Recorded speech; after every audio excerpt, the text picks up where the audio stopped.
I'm Gregor Thompson, I'm a philosopher and a writer, and I know what the meaning of life is. Welcome to The Struggle.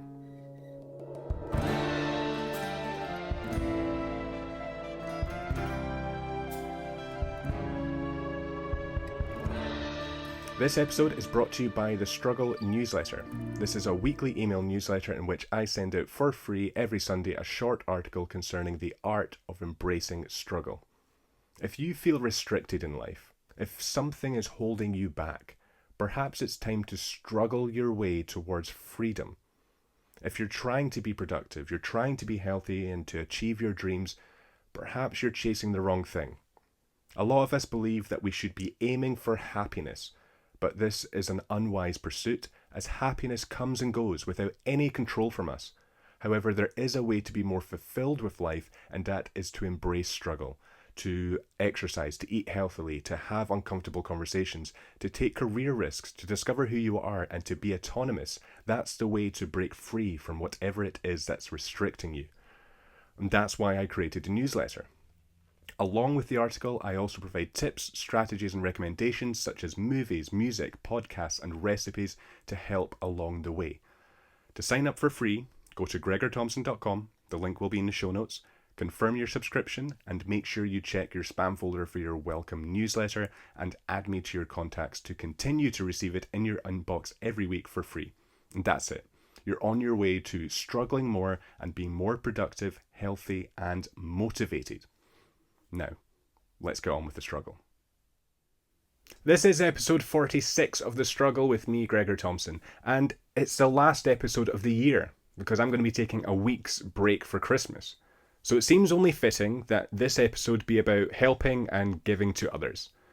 So far, it may seem that what I'm advocating for is an individualistic society in which we only consider ourselves, our own development, and our own success, but this certainly is not my intention.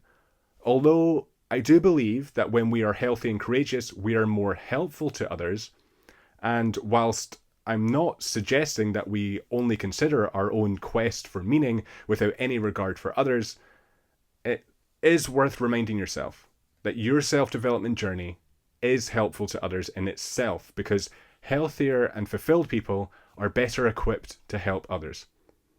It's like the advice on a plane.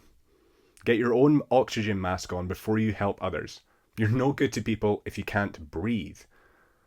Unfortunately, the capitalist societies that many of us occupy enforces certain mindsets and cultures that rigorously imply that success and happiness comes from individualist thinking, materialism, and competition. And whilst competition is important, issues arise when inequalities arise.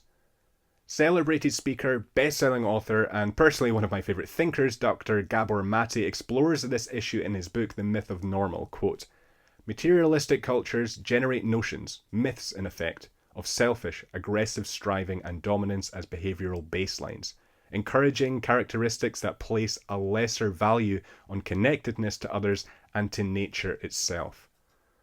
What has essentially become normal in society runs against our very humanity and our very nature. For the vast majority of human history, we were a connected species. Therefore, our human nature yearns for connection with others. And when this crucial need is not met, issues arise, as we are seeing in our increasingly disconnected culture, such as rises in depression, anxiety, suicide, loneliness, and other mental health issues.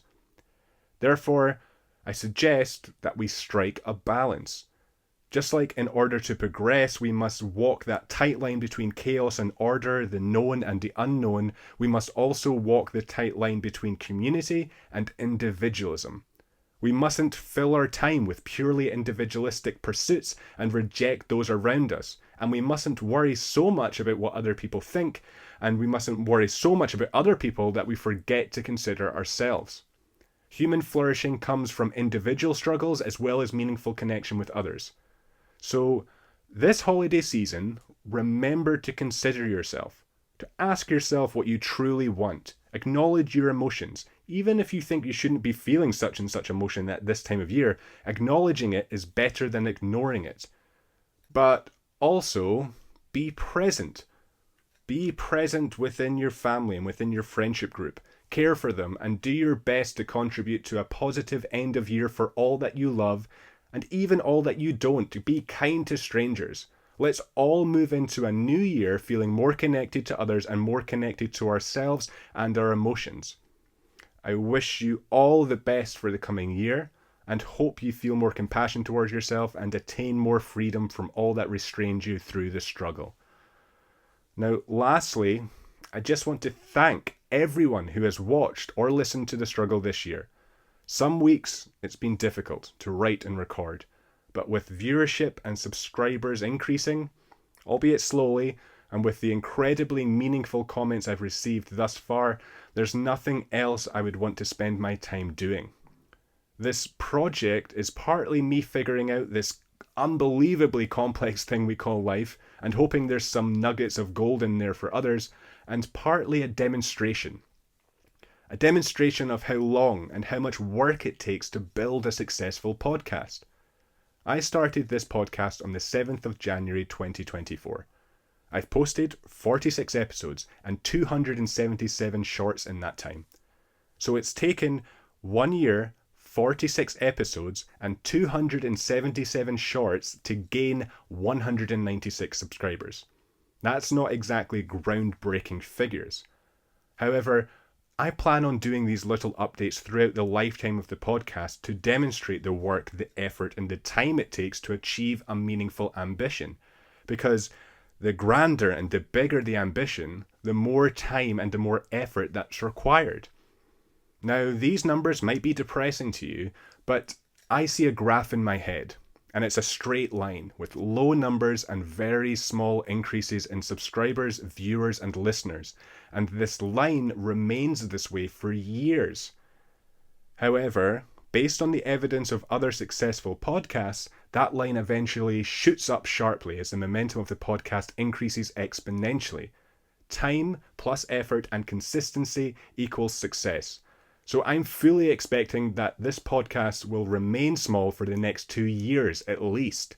But I'm seriously banking on this podcast working out because I don't plan on working in retail for the rest of my life. I've worked in retail for almost 8 years now, and I'm only doing so I have the time to write and record this podcast, because God knows I'm not doing it for the money. And I don't have a plan B. This is what I want to do with my life. This is plan A. So I bloody better work out. But anyway, thank you all for an incredibly meaningful year of podcasting, and stay tuned for another year of the struggle. The answer lies in that struggle. So keep on struggling.